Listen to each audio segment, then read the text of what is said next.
Welcome to the bold analysis, ladies and gentlemen. Joshua Miguna is coming back, and people have seen it as business unusual. One of the key points that Kenyans have raised over this is whether Miguna is coming to dethrone Raila Odinga as Joe Nyanza kingpin. But I also regard that as too shallow, even though in his own admission, he is actually coming to drive what he has called as the Luo conscience. But I don't want to dwell into tribal connotation of politics, and I want to face the real issue. Immediately, the red alerts on the return of Miguna were lifted. I have been checking his Twitter page, and it is no secret, it is an open secret now, that Miguna has stepped against William Ruto. And of course, he is one man that do not acknowledge that President Ruto facilitated his return. And he actually believes that Ruto was simply obeying the court orders.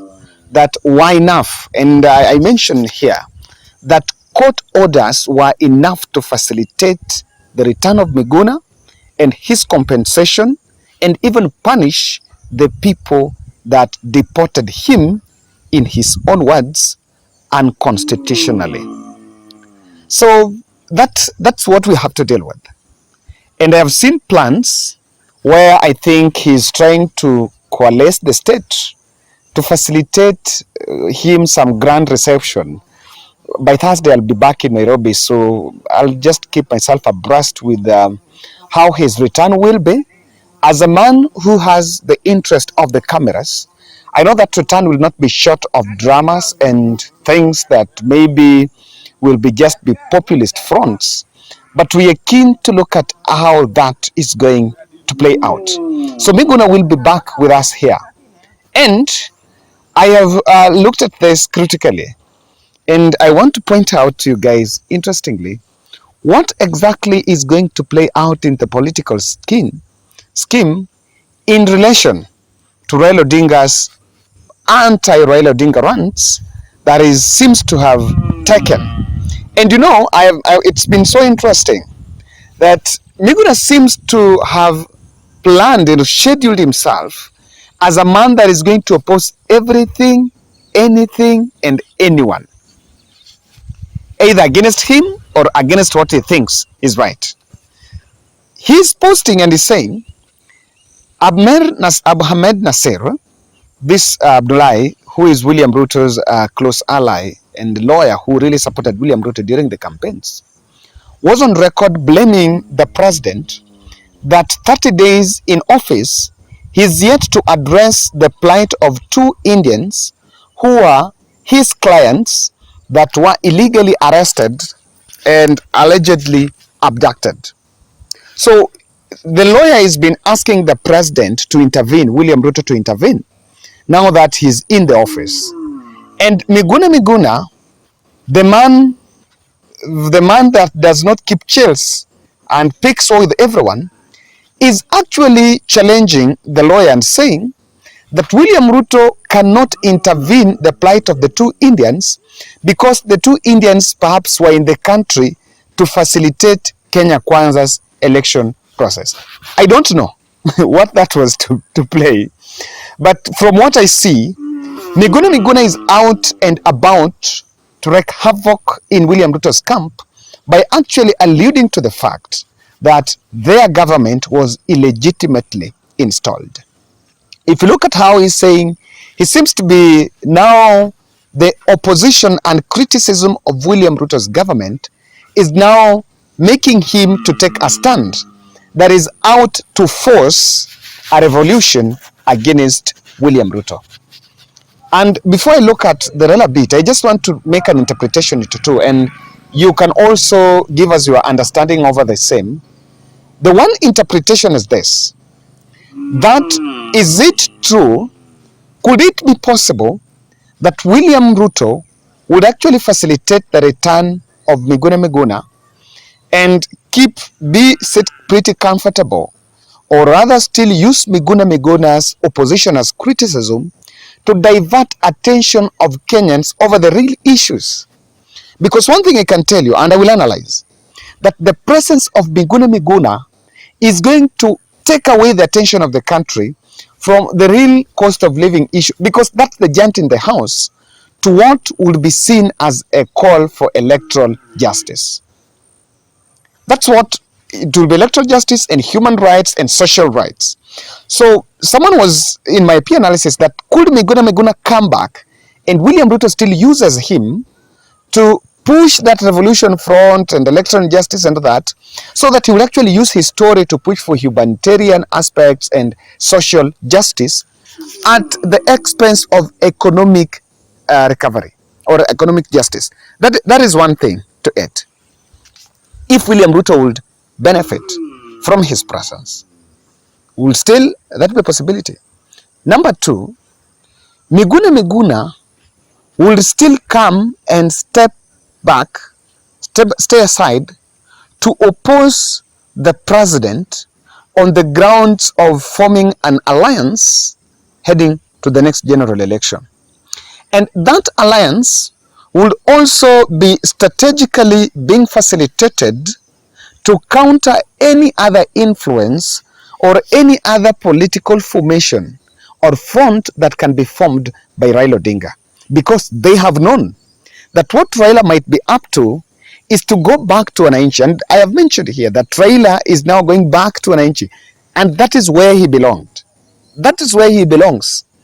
So that he will take that, and if any case Raila would come out as a defender of the people, Miguna will stand in the path to say that, look here, you worked with the president and you abandoned the people.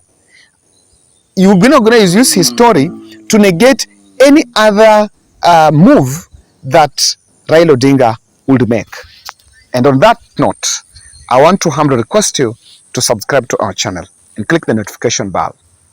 Now, we are still continuing with our 50 shillings challenge in support of a camera that we want to buy, and I'm still reaching out to you in a special way. I want to say thank you to those who are still contributing. Asanteni sana. The number is up there, 0710 62 78 89. So actually our bearing for any fundraiser that we run in this channel will be 50. So 50 bob donation to help me have a new camera. Let me tell you this, that just from the one interview we've done with Koigi Mwere, I've had another high-profile interview that we're expecting before the end of this month. And let's take that camera, we shall fly to Eldoret and have that interview before the end of the month. So let's support him, because it's actually yielding fruits. 0710 62 78 89. So how do you think the presence of Miguna, what's going to play out on Raila's political front? Let me tell you. In a scenario that Miguna decides to come here to form a demolition squad against Raila, it will be seen as William Ruto's ploy, or he will be seen as a William Ruto's messenger. On that ground, Raila's supporters are most likely going to coalesce around him, and they will have a united or a unifying factor, an identical factor to support Raila. Because you know what? People make decisions on emotional grounds, and Raila will attract his sympathizing supporters. So I want to, and that's why I want to tell you that his comeback will not demolish Raila. Actually, it's going to be a blessing in disguise. When you come back, you know, people are still hurt. They expected Raila to be the president. Raila did not become president. Now here you are coming back and telling the same supporters that Raila did not become president. Now you want to be the next thing. And I can tell you that what will destroy Miguna is coming to the Luo nation and Raila Odinga supporters and telling them that you want to be the next Raila. The sentences doesn't meet. At no point does it make sense to them. So this to me is going to make the people coalesce the ideology of Raila Odinga. What really is also very interesting is this. You know, Miguna is a gullible politician. And I'm saying this to mean that he will be at disposal of William Ruto's distractors, William Ruto's competitors, to distract the president. He's going to distract William Ruto. What maybe the state or what maybe the advisors of the president might have not seen is that Miguna also have international footprints. And he might come back here with a well-oiled revolution talk, a well-facilitated and media-covered talk on the state of affairs. And because his presence has the international cameras, the global lenses are on him, he might actually use that opportunity to attract alternative forces on William Ruto's regime. And he is at disposal of the foreign powers. And when this is exposed, that starts the end of the story. Now, I have looked at this way. Miguna is demanding that the president should actually obey all the court orders and compensation for what he underwent through during the Matiangi's era. And the truth is, it was quite unfortunate. Some of those things, personally, I can't support. I normally say in journalism, that is what is said, that there is no story that is worth your life. There is nothing in this world that is worth someone's life. And what was actually meted on Miguna was quite unfortunate. Sadly enough, by then it was meted by people that maybe the people who were supposed to defend him did not defend him. But then this is what he's pushing. He's actually criticizing the government led by William Ruto, and he still wants William Ruto to obey court orders so that he can get his compensation and all that. This is the truth. The office holder, Matiang'i, will not bear the compensation expenses on his personal capacity. Some of these things is easy to sue the state, and the state are going to pay him. For example, I interviewed Koigi Wamwere. Koigi was telling me that he was compensated by the state, not the individual people that tortured him during the Moi era. It was never that. Because that is it. Someone can always die. Someone can always not be in a position to do that. So, he's putting Ruto in a situation where he's going to say that Ruto is not obeying court orders and Ruto is not obeying the rule of law. That's it. And that's where he crosses the red line. He's crossing that red line intentionally, with a political intention. But attack on Ruto is, he wants Ruto to make very hard decisions. I've always said that the biggest blunder that the president will actually do is to go after Raila and Uhuru Kenyatta and their cronies. That's not the direction. That must be done within the prefix of the law. That must be done with cognizance of the fact that Kenyans demand real answers. The cost of living. I don't know what you think about Miguna, but guys, that's my take. I have always believed that his coming back is a blessing in disguise. But why do you think that he's now going against William Ruto? That's my bold.